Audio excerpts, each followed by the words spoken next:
super interested to hear more about what you're doing with your book, and I've been so crazy busy with work that I haven't been able to reach out, but I felt like eventually we would get a chance to talk about it. So it's awesome. I'm excited because I'm a huge fan of Christmas and making Christmas more about what it's really about, which is to me love and being with your family and giving and creating. And I have a split household, you know, I have a daughter and we have 50-50 with her dad, and he and I don't see eye to eye on how Christmas should be. So I'm excited to read your book because I hope that it'll help me guide my daughter in the right direction of receiving less and giving more and just being happy to be with mommy and daddy. And I hope that maybe it'll help me be able to craft a way to help her dad see that it's not all about that, and even her grandparents too. So I think that's probably the most important. I have no idea what to expect with your book. If you have the kind of relationship where you could pass this around and be like, hey, this is a really good read, maybe that could help him reach that mindset switch. If you can. What would you say are like some of the top points in the book that I can prepare myself for? Because that's what I'm eager. Like I want it now.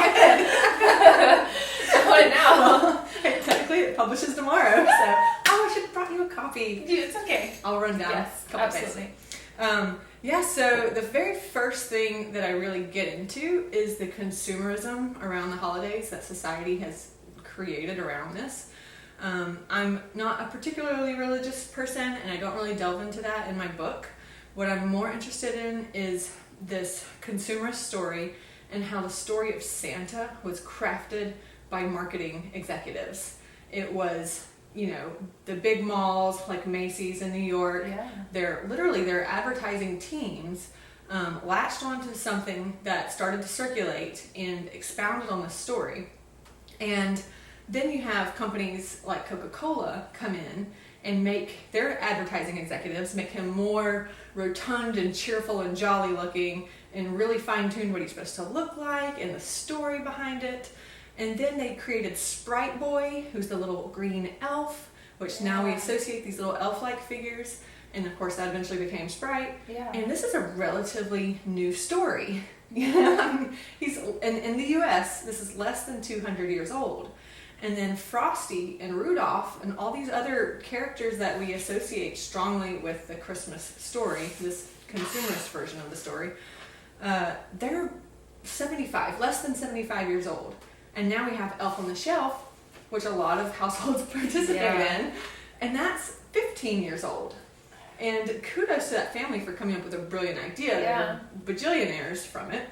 But it just goes to show that we're still crafting this story, and we're still crafting a more consumerist way around it, where you need to buy the book, you need to buy the toy, Totally. you need to buy all the gifts, and Santa is going to deliver everything that you list out and want. It's frustrating, like my daughter just last year said I don't have an elf, and I'm like, we never did that as a child for me, and like that's now another thing that I'm supposed to buy into just to make her feel like she can fit in with all the other kids. And I hate that because first of all, like I don't want her to feel like she has to fit in. I want her to stand out. And second of all, that's just so silly. And I could wake up every morning and put a poinsettia or a lily or something around the house for her to find instead. Something like that. For a loving memory. It's just that particular story, and I know it can be a fun thing for some people, but it's a huge source of stress for a lot of parents, a lot of moms, who now they have to get on Pinterest and see what the creative ideas, and the night before gather up all the things and not forget, set a timer. And how many times I've seen moms on my Facebook news feed being like, oh, my kid was so disappointed this morning because I totally forgot. I'm a bad mom. Now there's added stress, added guilt. For something that was just concocted and is going into someone's pockets. Yeah. But now we put these expectations on ourselves. Yes. Society, which doesn't bring us happiness. Right. The more we put on ourselves, the more that we have, the less that we are actually happy. It's crazy. And really I know that's how you and Jeremy and the kids live, and I admire that, and I just think it's so wonderful, and it's your proof of that you're totally happy with just the bare minimum. It's been a journey, and I still am relatively new to this mindset shift because it was only a handful of years ago where Edda was turning 1 year old. And if you look back at the pictures of that Christmas, I bought that child everything a child could ever want for the next 5 years of their life. She was 1. She doesn't remember this. Yeah. She had the giant dollhouse, the rocking horse, the pram. I mean, all the stuff. Yeah. It was absurd. Absolutely. And I eventually, once I, started really deep diving into minimalism and the philosophy and lifestyle, and just realized that this was just causing me more stress. What was and it that expense. got you into it? 2 things. Well, there were several big life-changing moments when it came to my career, making me realize I needed to slow down. Yes. I had some health issues that were unexplainable, and it all boiled down to eventually realizing it was stress. Yeah. I was having a lot of stress-related health issues. Feel ya. I know you had to. I keep telling myself, how can I slow down, but keep making the money. Like, Right? I'm learning I know. entrepreneurship. That's so Teach hard. me your ways. So there was that aspect, but really the catalyst was somewhere in that first year of motherhood. My child was an early walker, and so the toys started being spread around Yeah. faster. And there's all that stuff that comes in with babies and kids. Everyone gifts you stuff. Yes. You get the hand-me-downs. Yeah. You think you need all these things that you see in the baby registry list or whatever. I was just drowning in stuff, and she was spreading it everywhere, and I was just in a bent over position picking up stuff, and I realized I wasn't being the present mother that I always imagined I would be, even though I was a stay-at-home mom. Yeah. Because I was just cleaning. Yeah. I was just washing dishes and picking up toys. Yep. And folding insane amounts of laundry that would take up the entire couch. Yeah. Why do we have this much laundry? Yeah. So there was that, and then our goal for financial independence. Yes. So at the same time, I was shifting my mindset around consumerism and all of my shopping habits and impulses. Yes. And so there was a simultaneous purge of all the things. Yeah. And just not letting a new influx of things come in. Totally. So that was what started that You for me. you mentioned that you and Jeremy switched to the mindset of financial freedom, and you're only going to be working a couple more years, and you hope to move out of the country to Costa Rica, right? Yeah. So my question to you is how do you deal with that? The patience of waiting for that, because to me, like, that's what I want to do too. Like, I want the heck out, like, and I just want to live simply. But you know that you have a couple more years. So how do you keep yourselves happy? Like, how are y'all finding happiness? I think is a good question for me to ask you, because, like, I have found myself. Hi, sit down.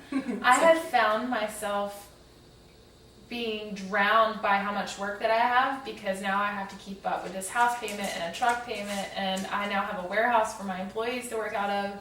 I have all these like overhead things that I have to pay for, and I know what my dream and my goal is, but getting there is taking the time, as it normally does, and I'm trying to find happiness in the journey like I used to, and I'm feeling like I'm losing it. So would you say that you guys have found happiness? And like Jeremy gets up every day and he goes to work, I mean, he's a mechanic, right? Yes, I'll be a mechanic. Is he happy? Like, is he waking up happy? Is he coming home happy? We have our good days and bad days, but are you at home, you're a stay-at-home mom with 2 little girls, like, are you happy, or do you find that you find yourself impatient? And do you feel like getting rid of all the material items has helped you be happier? It's a great question. Yes, getting rid of the excess has definitely made me happier. I have a wealth of time. Yeah. And time is our most valuable asset. Yes. The most valuable commodity. So, I went from feeling very overwhelmed and anxious and depressed, and quite frankly, I was jealous of Jeremy early on in motherhood. Yeah. He would come home from work and immediately grab his surfboard and go surfing. And he was already a minimalist. When I met him, he was a minimalist. I was the borderline hoarder level. But he prioritized his health and his happiness in this hobby that gives him immense joy. And it was a priority for him. So he went out there and he got his cardio up and he got his exercise, and he just saw sea turtles and dolphins and would come back just glowing and telling me all about it and this amazing, awesome wave he got. And I was just, if you can imagine me all frumpy with greasy hair and a t-shirt, just like Yeah. Well, I've been cleaning. Yeah. Okay. Yeah. I know. I get it. I'm still cleaning the house and wiping, poopy butts. Mm-hmm. And I was a little bitter and depressed at that point. Yes. And then when I had that moment where I realized, and all I wanted to do, I'm not a surfer, all I wanted to do was to paint and create art, to play oboe and make music, and to write and finally write a book. Yes. Something I've been telling literally everyone I meet. I'm going to be an author one day. I'm a writer. I'm going to write a book one day and be published. And Yes. I've been saying that since at least 6th grade. Yeah. I'm not joking. So now you're on your way. So, but at that point, it was, how am I ever going to find the time to do that? I don't have time. I have this. Totally. This is not a season in my life where I can do that. This is my season of life to put everything into motherhood. And then I finally realized if I had less stuff, I would have more time. Yes. And I could have at least an hour or two, if I could just carve that much out to sit down and write. And I did. I finally hit that point where in January, I realized I've done it. I can walk in my house and breathe a sigh of relief.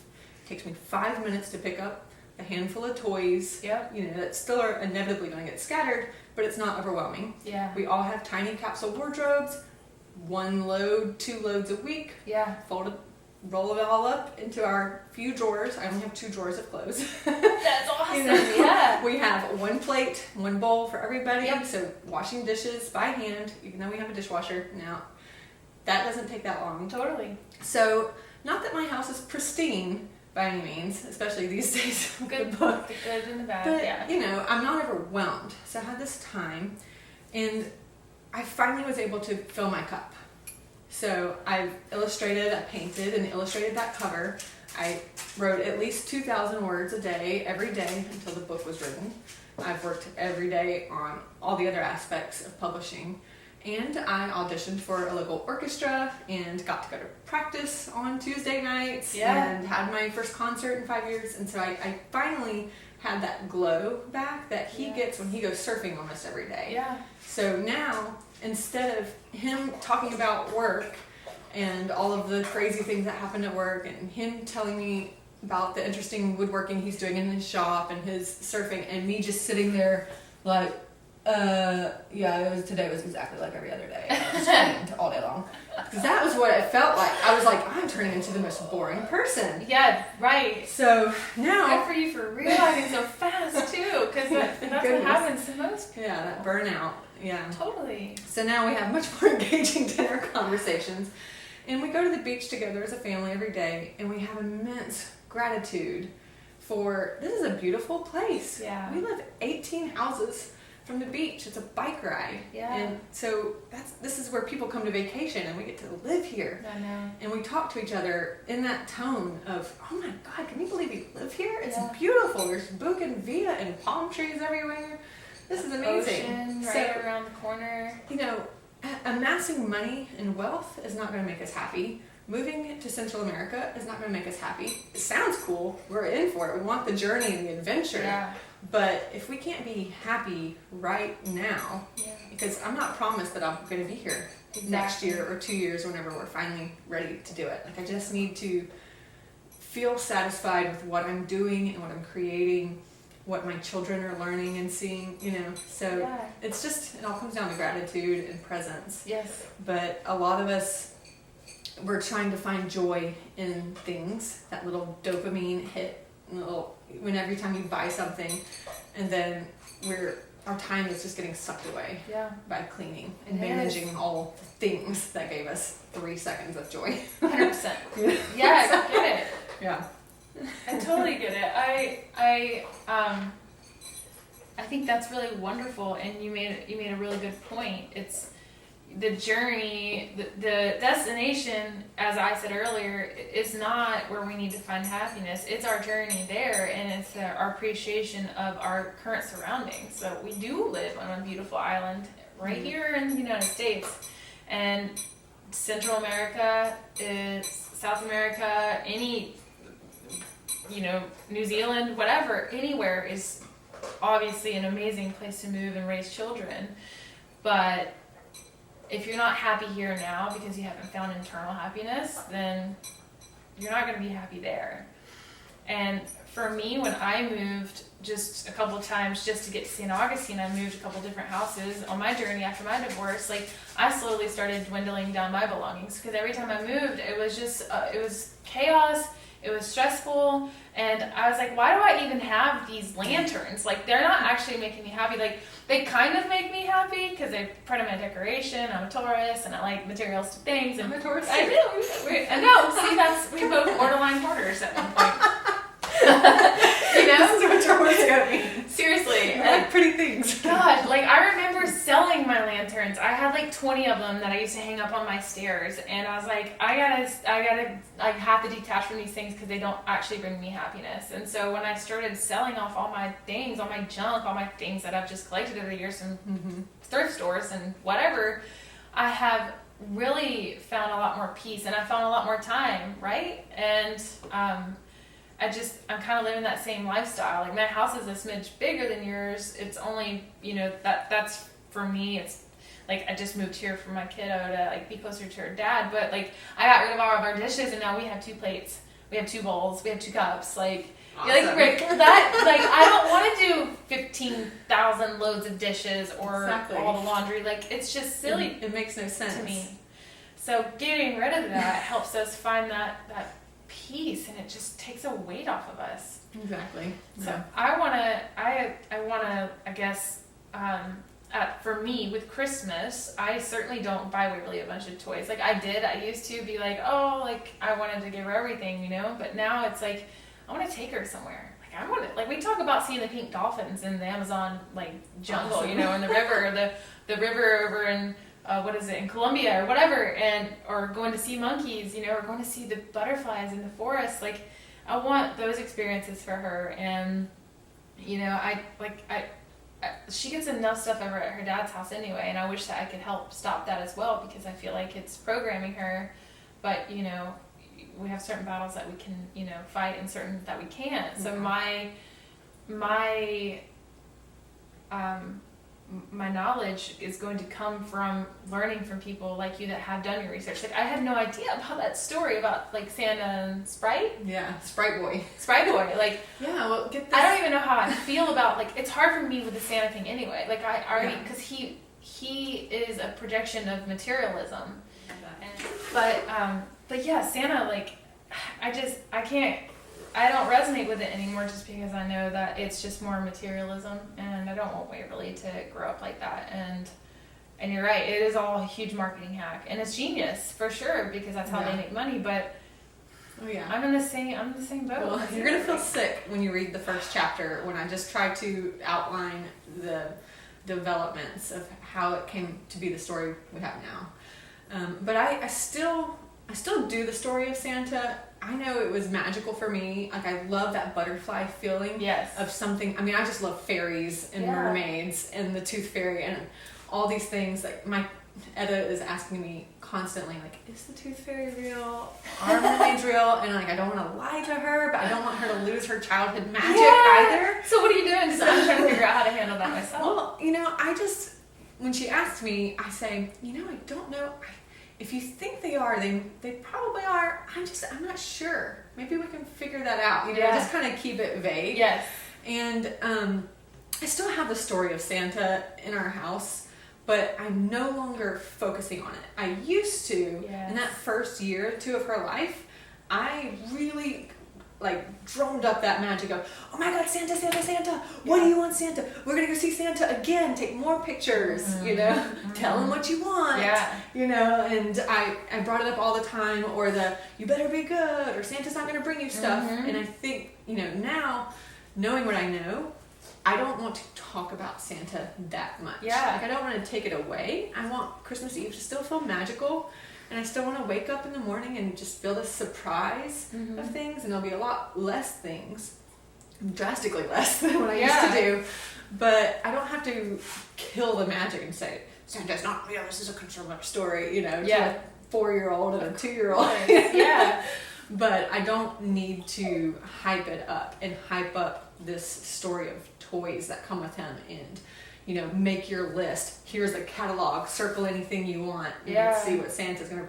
That is where I think we've gone really wrong with the story. How cool would it be if we started some weird, crazy, cool tradition here with like Santa at the beach, and Santa doesn't, we don't talk about gifts, but he like has seashells and stuff, and you can like, well, I don't know, Santa's out on the surfboard instead. Like, I love it. And he's like, the magic of the sea and the manatees and the sea turtles and the dolphins of children. Come on, let's talk about the actual real stuff. Could have a mermaid Totally. tail and be like King Triton. Oh my gosh! Yes, I think we're onto something. That might be our next like children's book that we illustrate together. You paint it and we'll write it together. That'd be awesome. I look forward to that. But yeah, I mean, seriously, like, I get it. I'm torn. You know, I don't want to take away that magic from Waverly. I'm actually so torn. Like, oftentimes I'm like, I don't know, do I talk about Santa or do I not talk about Santa? So I feel like your book's gonna help me really toning it down, and then focusing on the traditions that you build together. Yeah. Whether that's to go for a hike in one of our awesome local parks every single Christmas morning, or whatever traditions you want to build and focus on. Yeah. You know, I have a little collection of children's Christmas books that I love to cozy up and read, and we just reread them over and over the entire month of December. And I think that's been a really fun thing to focus on. We have a lot of traditions, and I list those out in my book to give ideas. And I say, don't do all of these. Yes. Don't try to cram in 45 traditions. Of course. Stress yourself out, overwhelm yourself, and wear everyone out. But find some that really resonate with you and seem like this is probably what our family would lean towards, or just let them grow organically. Yeah, absolutely. And so, what are some of your favorite things to do? So the books, right? And what else? There's the books. My mom, I love baking. At Christmas, I don't like to cook or bake a whole lot the rest of the year. Yeah. But for me, like the month of December, I just go total Martha Stewart. It brings warmth, yeah. Oh my gosh. So, my favorite thing that she did was called Santa's Forgotten Cookies. And I mentioned it briefly in the book, and then there's an extra ebook that you can download at the end that has recipes and anything like that I refer to. But it's basically little meringue cookies. So you heat the oven up to 400 degrees, and then you plop in this cookie dough that you've created with nuts and chocolate chips, but it's meringue. Then you turn it off, and you forget about them. You leave them in the oven the entire night for all of Christmas Eve. And again, that's part of like the magic that I like of Christmas Eve. And so there's that buildup of excitement of like, you can't have these cookies. Yes. You know? Yes. Like, Yeah. you have to wait a little bit longer. I love that. So Christmas morning, that's one of the very first sweet treats you get, because you open it up and they're not goo anymore. They're beautiful little swirled, hard, crunchy cookies. Perfect. So that's cool. Santa's Forgotten Cookies. It's the little things. Yeah, it's you know? so little, but like it's such a good memory for me that I was Would you I'm like going to join the continue conversation? this. Ginger, how do you plan to have a minimalist Christmas? Apparently you need to go potty. Okay. We're going to let the dog out for just a second. Let's put her on her leash. So I'm really excited to read this book. Like, you've been doing such a good job, like, marketing and posting about it on Facebook. And the joy that comes from within, that is literally radiating off of your face whenever you talk about it, like, excites me. And I'm sure it's exciting so many other people to read it too. And you're just so sweet. And you're so easy. It's so easy to read what you write just from your post on Facebook. So I'm really excited to read it. And when can I, how's that going to happen? Like, what do I do to get the book? You can head to my website, megnordmann.com, or Amazon, and it's available in 4 formats. It's print, hardcover, paperback, ebook, and audiobook. Okay. This has been a crazy year of creating these things. Yeah. But yeah, I just wanted to have it in all the formats people like to consume, and you don't have to bring in a tangible item. You can do the ebook or the audiobook version. Yeah. You don't even have to buy it. I know that's like crazy for somebody to say. Yeah. But the audiobook is available through all of the library apps if you just want to listen through there. Or a lot of people have Kindle and Audible already, so it's free. So they're already paying their subscription. You know, I'm obviously going to buy it because I think, first of all, I want to support you, and second of all, I love the way that you designed the cover. I think it's really beautiful. Thank you. And minimal. And I painted it. I think that's awesome. Like, using all your resources that you're gifted with, you know? And I just think that no matter what, even if 50% of your book is just pulled from library, that the marketing and the thoughtfulness and the truth behind it is going to radiate throughout I think it's, I truly believe it's an important message. It is. That needs to go out there. So I'm more than happy for people to check it out from the library and then hopefully recommend it to someone else. Absolutely. That, needs to scale back and slow down. So I think it's just great to put it out there. The dog's at the door, so we're gonna sign off right now. And Thank you so much yeah, for chatting with absolutely. me today. I can't wait to do this again.